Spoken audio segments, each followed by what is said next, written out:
This is your pipeline. Everyone you've added, whether they came from a hunter search, a gatherer import, or a campaign. The tabs up top slice the list by source, and every card carries the same four-stage journey. Added, enriched, researched, messages. Think of it as an assembly line.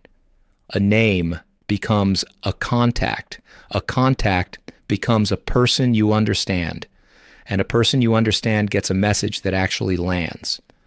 The check marks tell you exactly where each prospect stands, and the blue button on every card is always the next move. You never have to wonder what to do. When the list gets long, use the seniority and workflow filters. Show me C-suite, still waiting on enrichment is one drop down away. Now here's the discipline that separates producers from browsers. Don't let prospects pile up at added. A name you never enrich is a name you never meet. Pick your best 5 every day and move them one stage forward. That steady rhythm, not the occasional blitz, is what fills a calendar with first meetings.